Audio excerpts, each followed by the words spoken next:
So, it's been a while since you've seen Mando 2. Yeah, you promised yourself that you'd rewatch the season and the first before Mando Season 3 drops this Wednesday, on March 1st, 2023. But unfortunately, you might have just ran out of time or just didn't feel the need to do more than just watch some clips or whatever.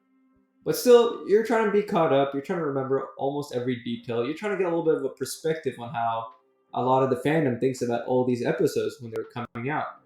And really, that's what I'm going to try to summarize here.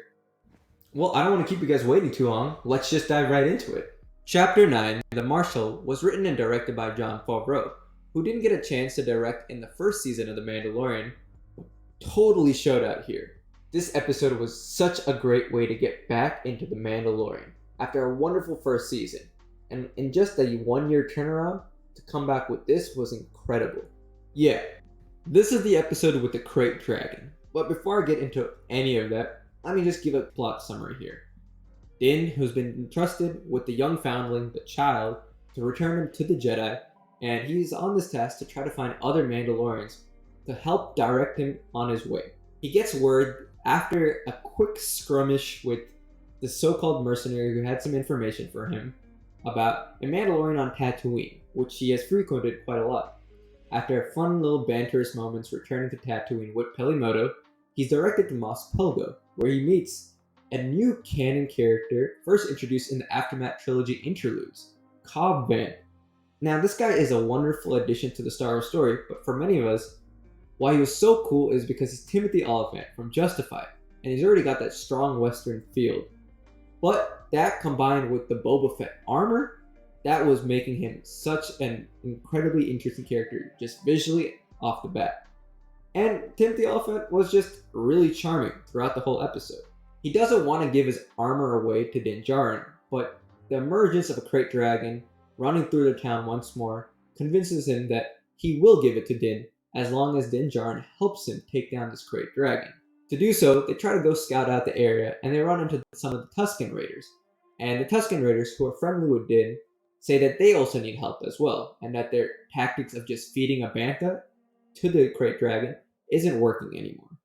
Once they find out how big it is, they rally the groups together of both the Tusken Raiders and the people of Mos Pelgo, who don't really like each other in a very cowboys and Indians way, but manage to work together to take down the Krayt Dragon in this action-packed IMAX sequence. And yeah, I mean, it's such fun adventure, a lot of jetpack flying, a lot of cool things happening here, a lot of shooting, a lot of explosives. Ends with Din flying through the whole huge great Krayt Dragon and blowing it up from the inside. And yeah, what an amazing end.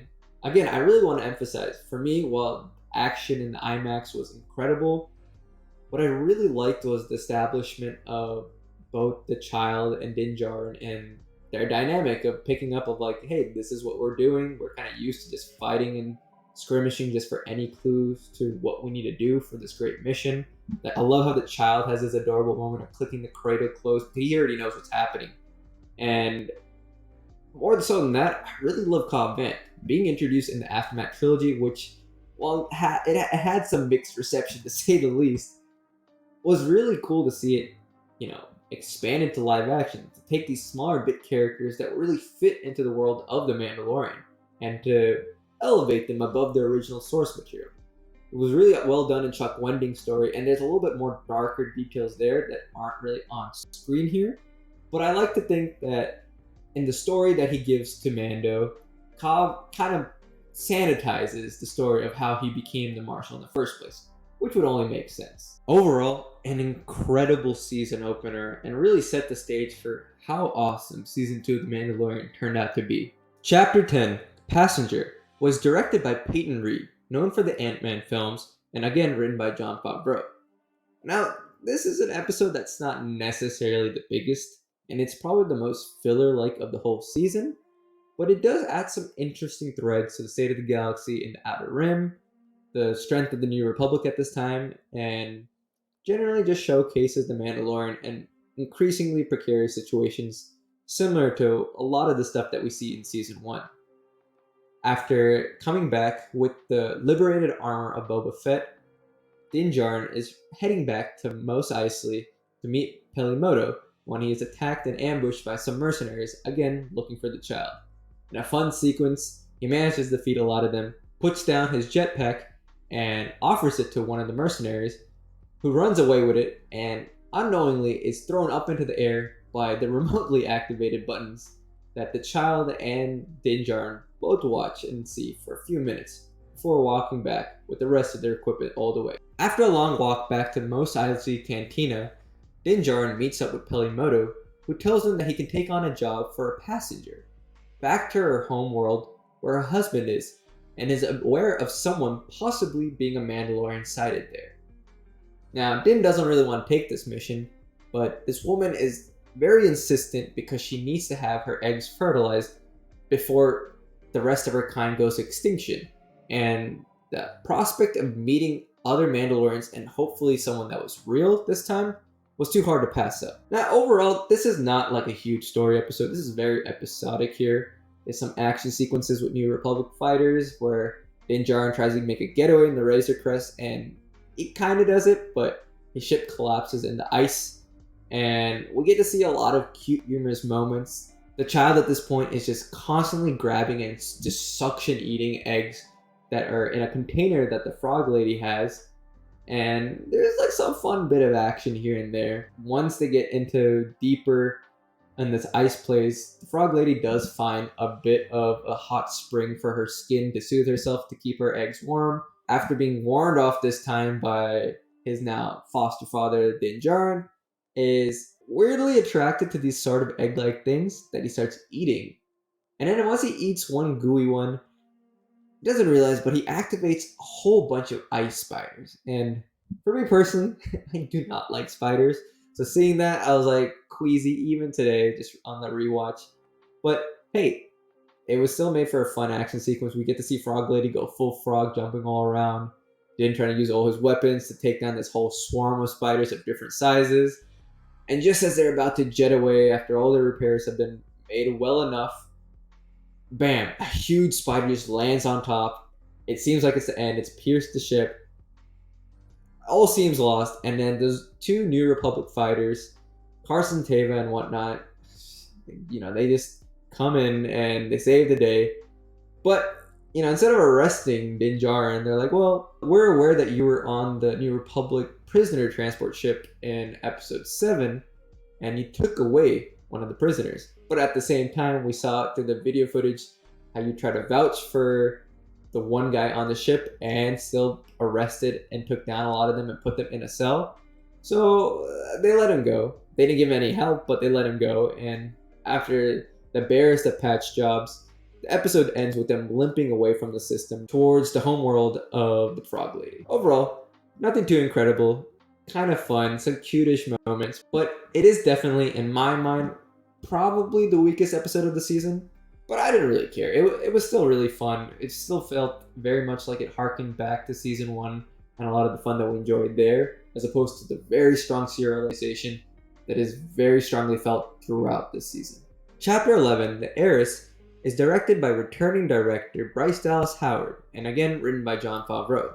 Now, before I get any further ahead, I think Chapter 11, The Heiress, is one of the best episodes of live action overall in Mandoverse and related TV shows. Because, wow, I really enjoyed Bryce Dallas Howard's first initial steps with Star Wars in Chapter 4.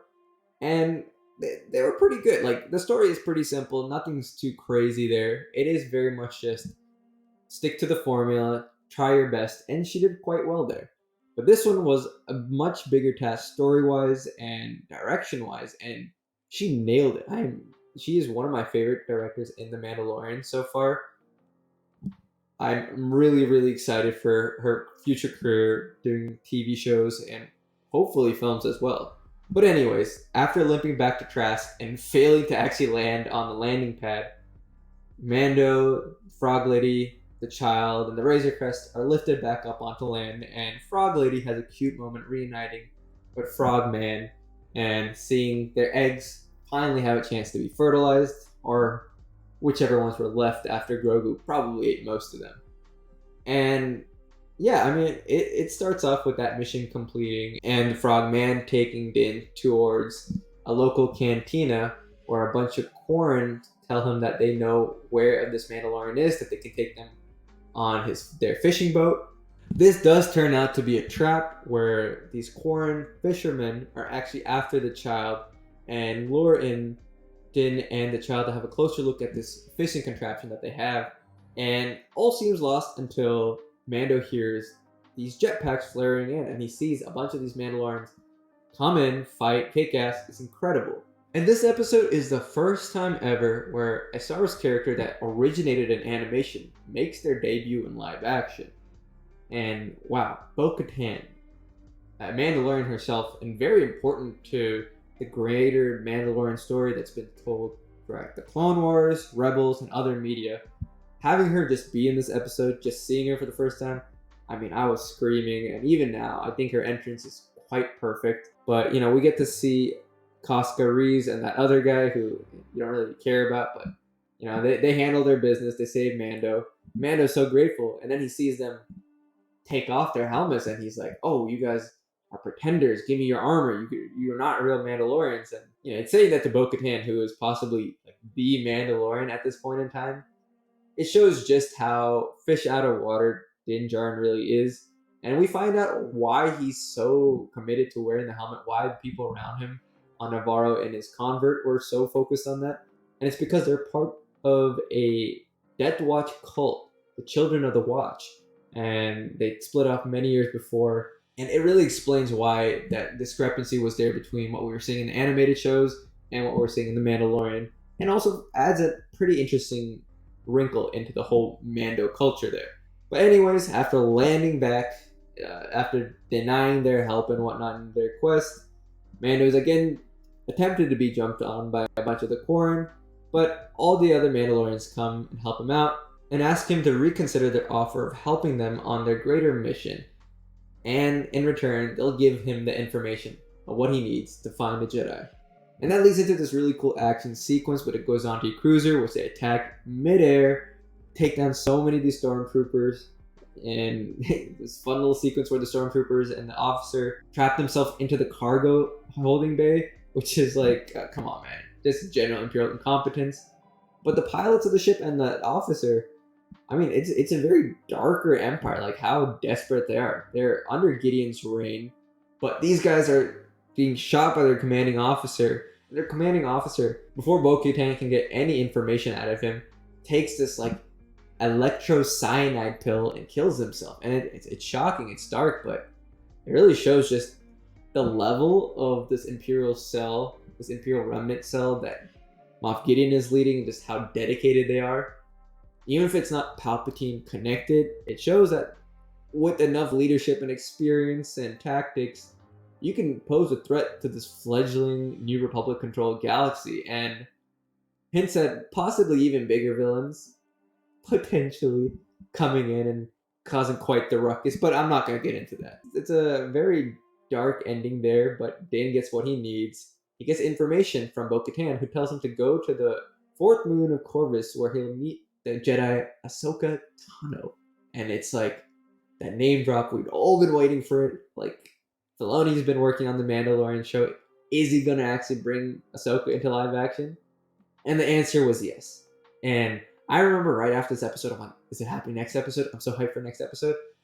It didn't, but that's okay. And let's get into that one. Chapter 12, The Siege, is directed by Carl Weathers, who plays Greef Karga. And I believe he's got quite a bit of a record directing in TV shows and whatnot, but it was very cool to see him step behind in the director's chair, especially in an episode that featured his return.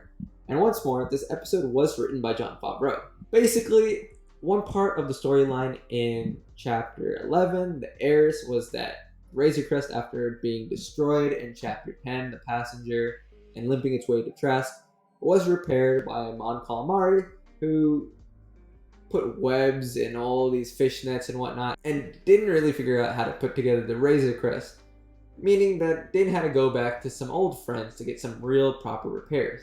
Back on Navarro. There he reunites with Greef Karga, who's now the sort of magistrate for the people who are now becoming a lot more proper. You know, they're still not the best looking town, but now it's not a mercenary den. It's not there for just a guild. Now it's people having families and kids getting educated.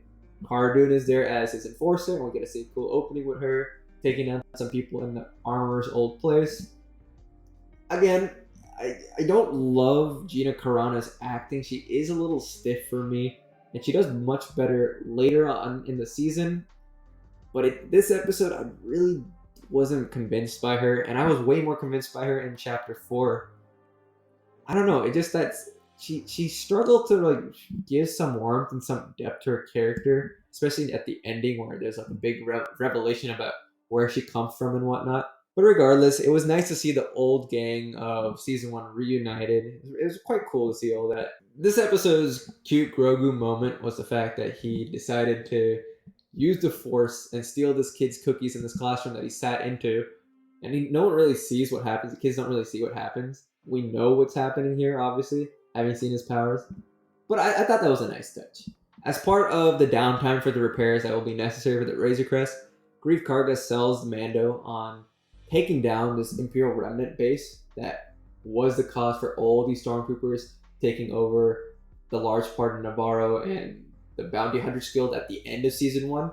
And it does make a lot more sense logistically, and we get to see Greef Karga take him and Cara Dune and the blue alien guy from the very first episode of The Mandalorian onto this mission and take down this Imperial Remnant, essentially. Just their base to keep the people of Navarro free from any potential return of the Empire. I think the most interesting part of this episode is when they stumble across what looked like some cloning sort of stuff, very Strandcast-esque, possibly like Proto-Snokes, and this is only helped by Dr. Pershing's recorded message.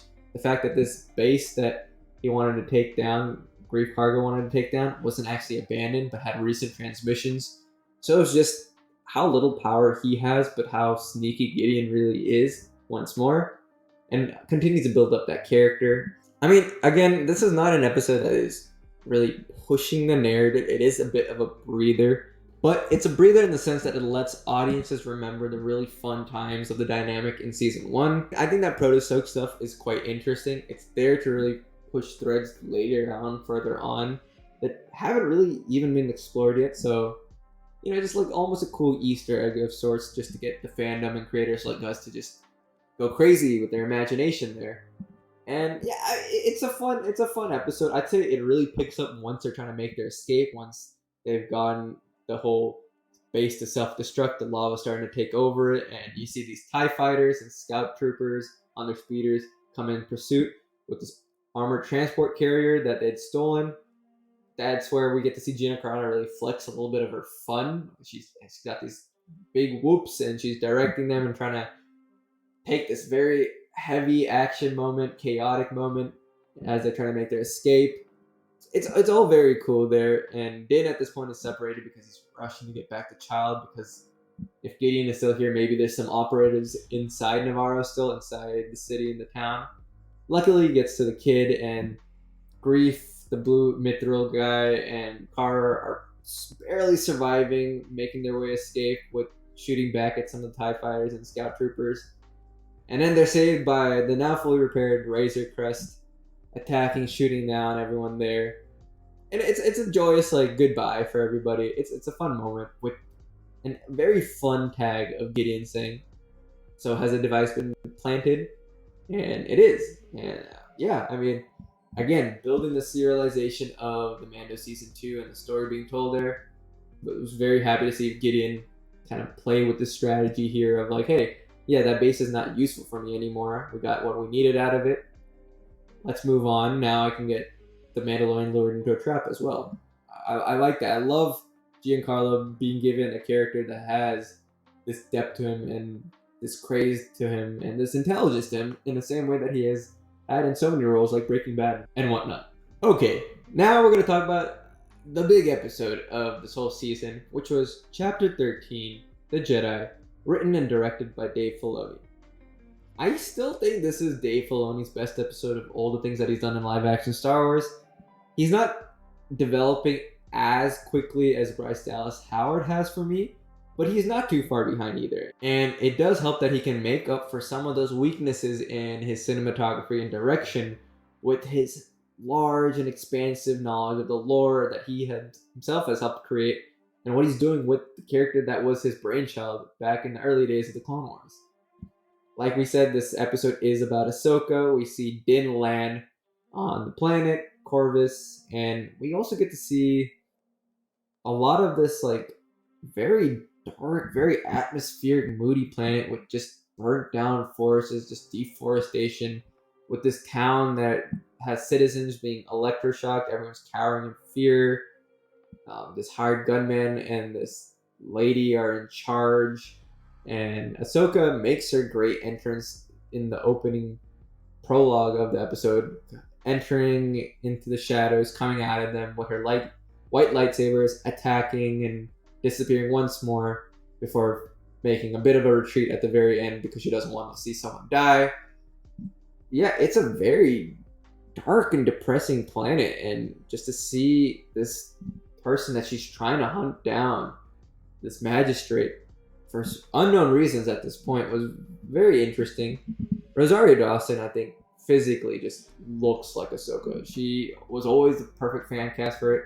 I mean, I was so happy. Once the white lightsabers came out, it was like, wow, incredible. And I really like her look here. It feels like a nice continuation of what we've seen in Rebels.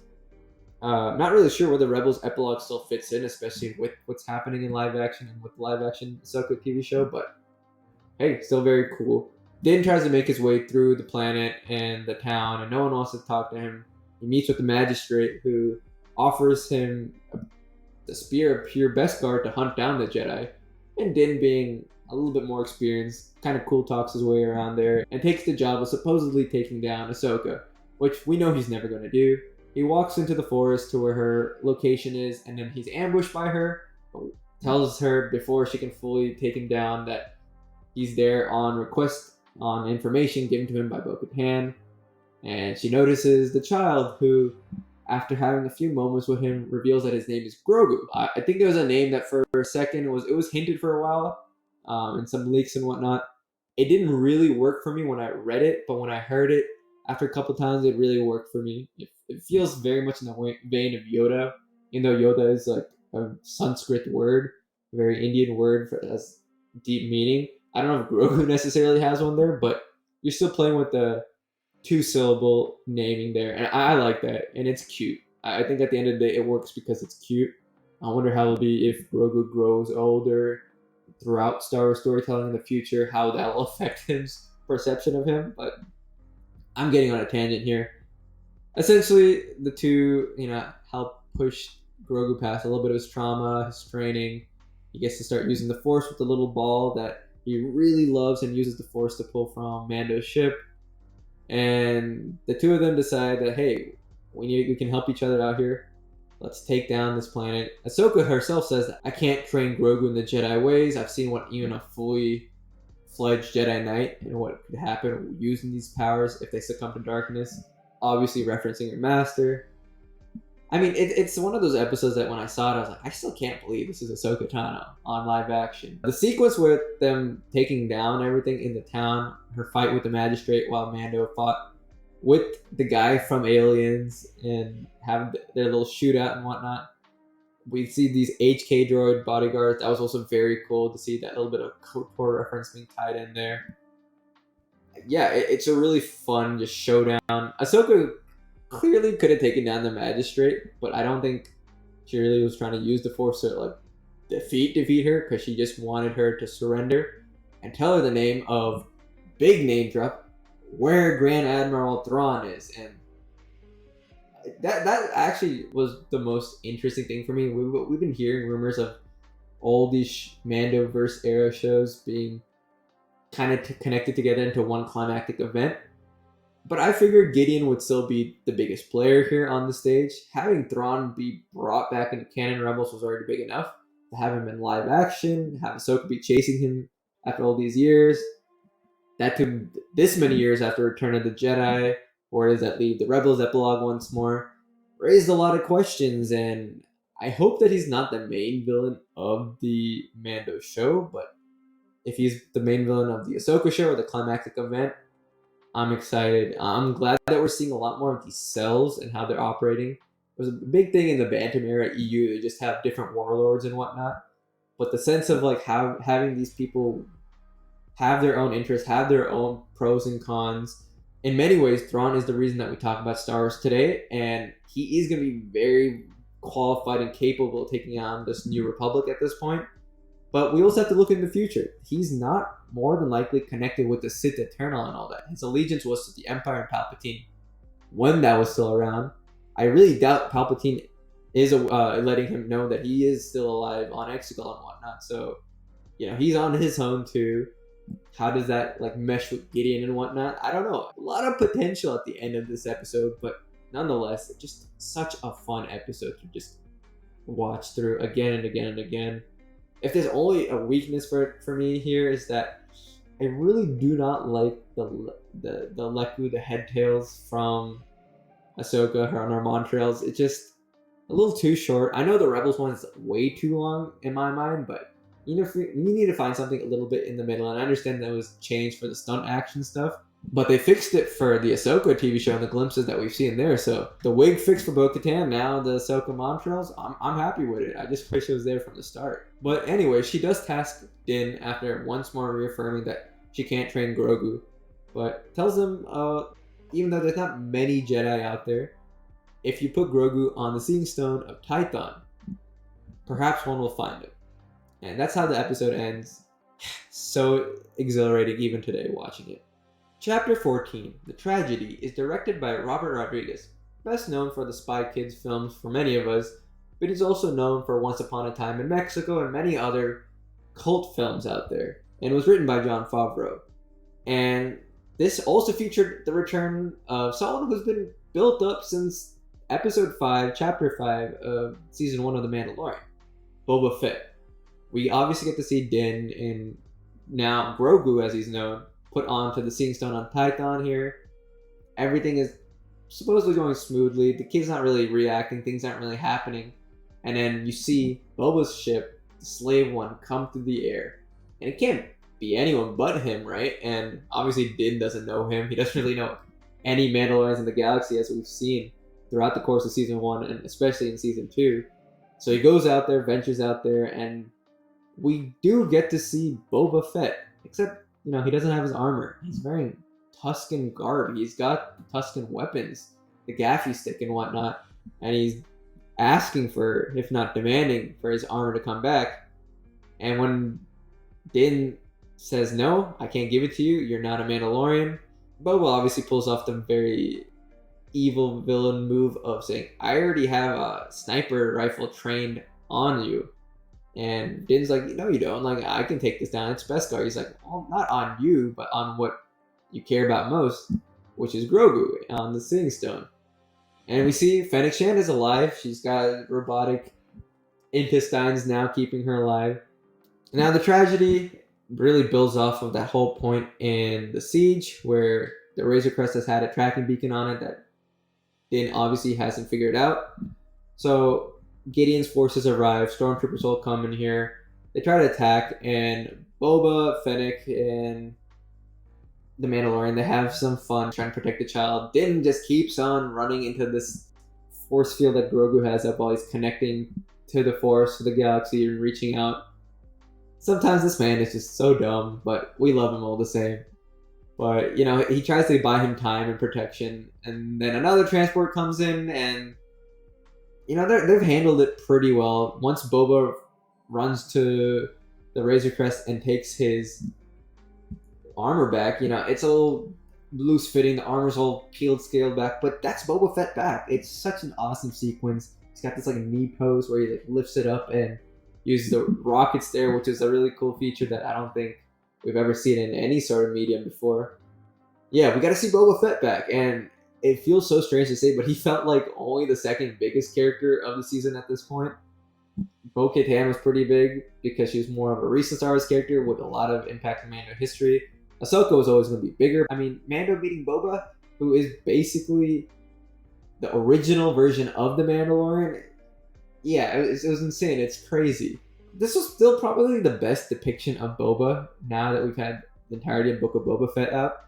I don't think that whole season was a miss. I just think that you need to make Boba a little bit darker and not have him just kind of weak and playing around with street politics as that really good guy. I'm hoping the ending lines of the Book of Boba Fett really showcase him as coming into Mando season 3 and whatever other seasons that he has, possibly Book of Boba Fett season 2, as more of this darker, more anti-hero version that we get here instead of just the lawful lawman who had a change of heart that didn't necessarily work, even if it was fun and exciting enough at times. Yeah, I mean, we also get to see the introduction of the Dark Troopers. They come, they seal away Grogu. They have some very cool techno, bassy music. Another interesting thing from Ludwig that isn't necessarily something that would have fit in Star Wars before him, but with him, I'm totally on board. The Razor Crest is also blown up, and the only thing that survives is the Beskar Spear. And that's basically how the episode ends, leaving Din with Boba and Fennec, who promise to help him out because now the armor has been returned back to him. Interestingly, on the chain code of Boba's armor, you can see Jaster Mural and Jango Fett. Jaster, if many of you guys know, is from the Legends comics of the Mando Civil Wars. He's the guy who took in Jango Fett as a foundling. It's very cool to see that still be canon in some way now. I'd love to see that explored in the Mando Civil Wars, that is coming in a book or comic or whatever medium they finally explore here. But I think there is a big criticism that I have, and it comes down to Robert Rodriguez. I think the action that he did here is pretty good, but the location was not great. He kind of plays things too campy, and we see some tinges of that in this episode. But it works fine enough because it is payoff for the grander plot, what's being built up throughout all these episodes. But I don't think he was a right guy after seeing this to helm an entire complicated, flashback-heavy, trauma-related season of the Book of Boba Fett.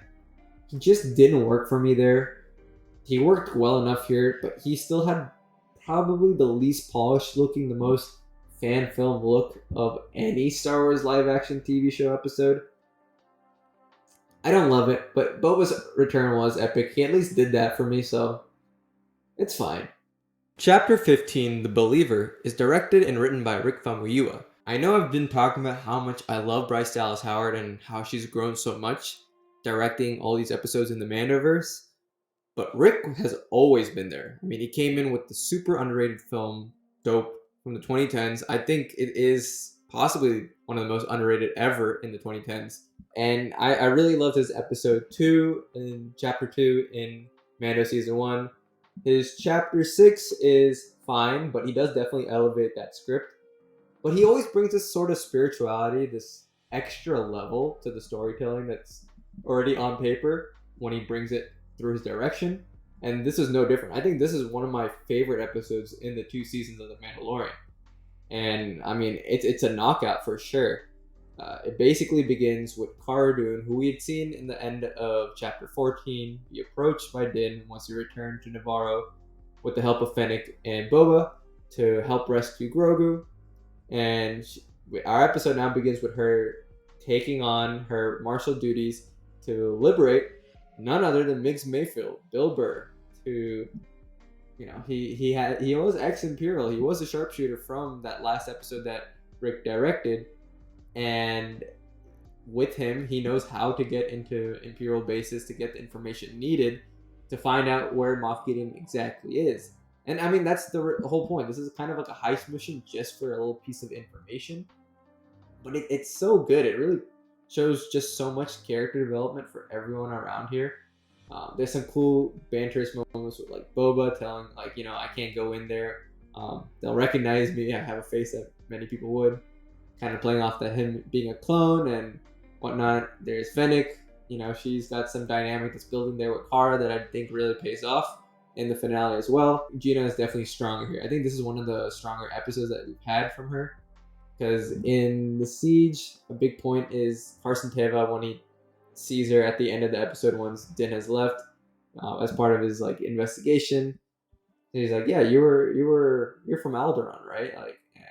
She couldn't really nail the emotional beats of saying I don't have anyone, I've lost my family and everything like that.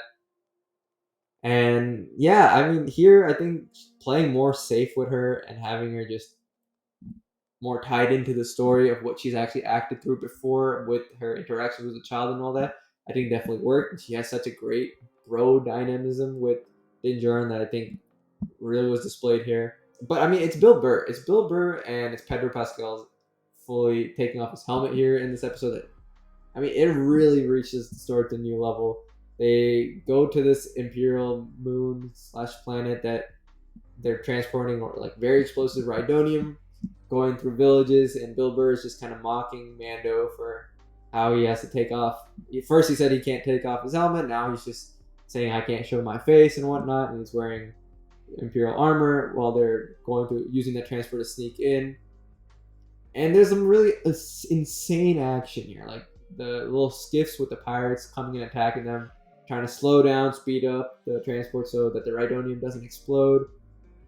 Mando fighting without his Mando armor, which has been taking a lot of bruising, but protects him from basically anything he needs to. And seeing him like have his armor broken up, doing the same moves that he usually would have been gotten away with, I thought it was really nice to show just how much more human he is without all that stuff. And a big point about this episode is survival, right? Like the believer in the story here is Bill Burr, right? He was a believer in the Empire until he saw the atrocities and was part of the atrocities that killed so many people.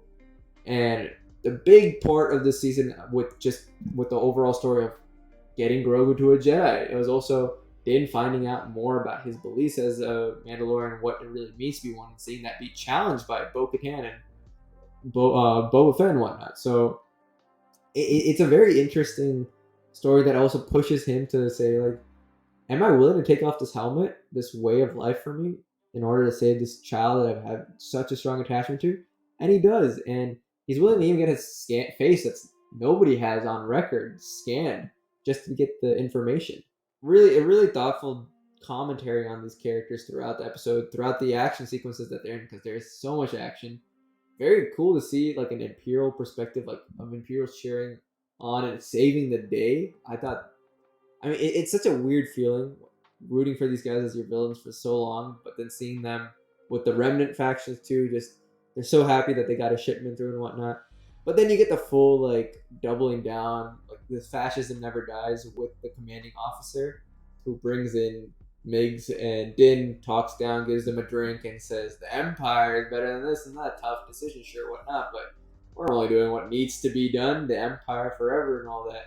And there's already been a lot of dark action sequences and moments, but this was just like terrifying, just self-propagandization and all that. Yeah, and then seeing Migs and Din, they're looking at each other. Din's like, don't do anything, I know you're getting heating, and then Migs just shoots his old commanding officer and they make their escape. Yeah, I mean, that was awesome. I loved seeing like a redemption for him and Cara and Din letting him go. I loved also seeing Boba get his repainted armor, definitely a little closer to the one that we're getting and we got in Book of Boba Fett. I still like the gray under tunic more so than the black, but I think the black still works, especially as it connects to his later introduced Tusken heritage and whatnot. Yeah, I mean, it's one of those episodes like it's hard for me to describe because there's very few plot points, but man, if it ain't good, like this is definitely an episode you guys have to always go back and rewatch because visually, action-wise, character development, it's everything that the Mando does well in parts, but it's the whole package here. Chapter 16, the final episode of Season 2, is directed once more by Peyton Reed and written by Jon Favreau. And, I mean, this is the entire payoff of the season, of 2 seasons worth of Mando. This chunk of the story is done, and it's done so well. We get to see some really cool heist planning, more so than we got in The Believer, the takedown of the Lambda shuttle with Dr. Pershing, seeing the Imperial pilot willing to kill Pershing, and then goading on Cara about Alderaan and the Death Stars, and then her shooting Pershing through the ear to kill that guy. I mean, what a tone setter for this whole episode. Getting Bo-Katan and everyone all together here. Boba Fett and Casca and Bo-Katan just not seeing eye to eye. They're working together because Din is there, and Din can give her light cruiser and Gideon. But yeah, I mean, not the strongest of relationships here, but man, if Mando can bring so many different people together, that is his greatest strength in my mind. But yeah, the whole crew's assembled. We got Kara on this mission, Boba, Fennec, Bo-Katan, Koska, Reeves. Axe Woes is not here. Supposedly, we'll find out more about what he was doing for Mando season 3. I don't know. We'll see. But yeah, we get to see them take the high-tech Lambda shuttle, crash it onto the light cruiser. Gideon watches it, and I think he kind of knows what's happening because Boba just comes in with the Slave One, plays his part, and then shoots down all the TIE fighters that were jettisoned out there to take on the mission. And yeah, then they make their way through, very similarly to Chapter 11, the Heiress, taking down everyone in the light cruiser and whatnot. It goes pretty smoothly. Din is on his own mission of saving the child in the brig, with the help of the plan that Pershing has revealed. I mean, the woman, this is kick-ass woman just working together. I think this felt much stronger of a whole scene and sequence than what we got in like something like Avengers Endgame, where you had all these characters, none who had even met each other, some who were previously villains until that point, just having their moment.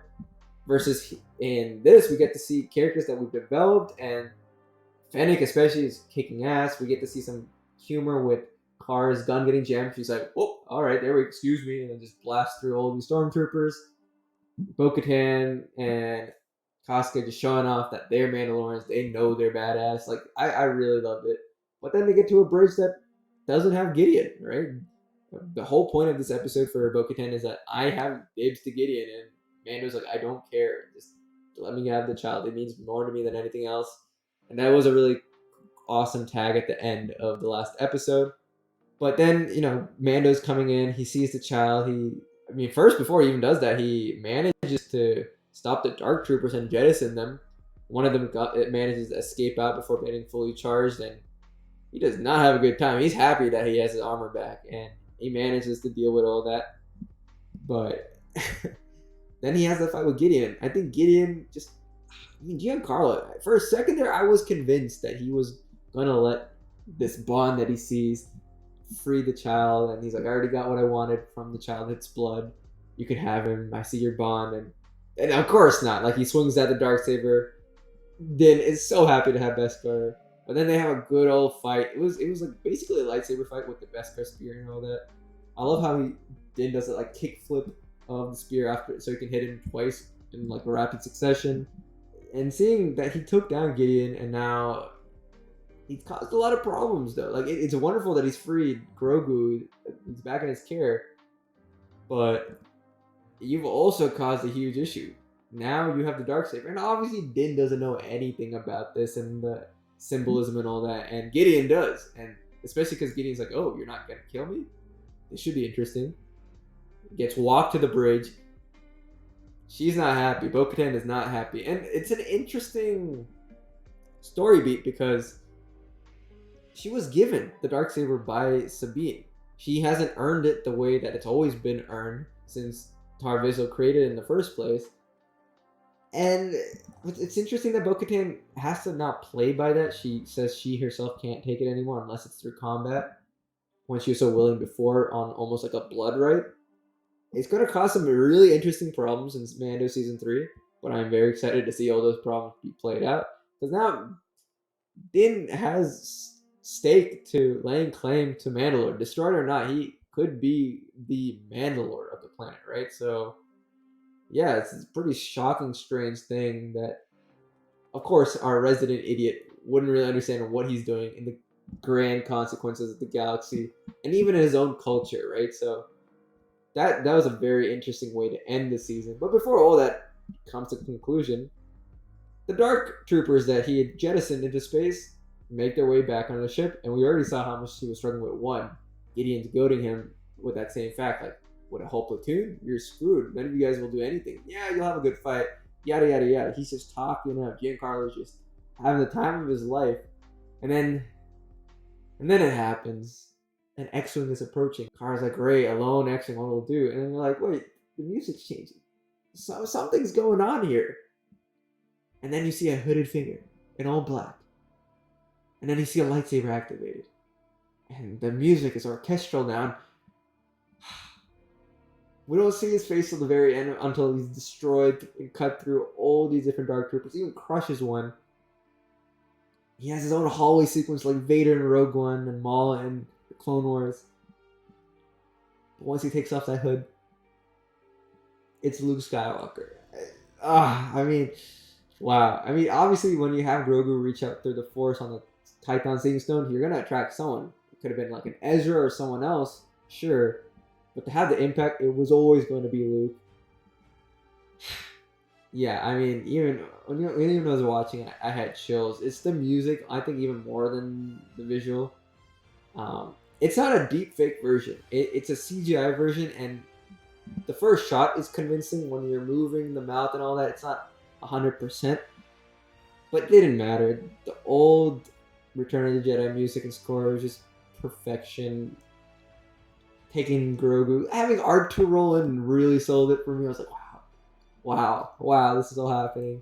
And then Mando taking off his helmet for the child who wants to see his father, no longer a foster father, just purely his father, and then saying his goodbyes, and the door shuts and season 2 ends. And man, yeah, season 2 ended on such a strong note. Overall, I think all the cameos worked, fan service or not, to service the story of the Mandalorian greater culture that Din was immersing himself into, and to the galactic consequences of helping someone who could be a Jedi one day.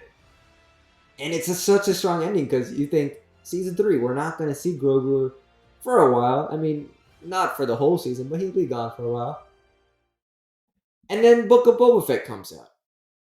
And it becomes Mando 2.5. Huh.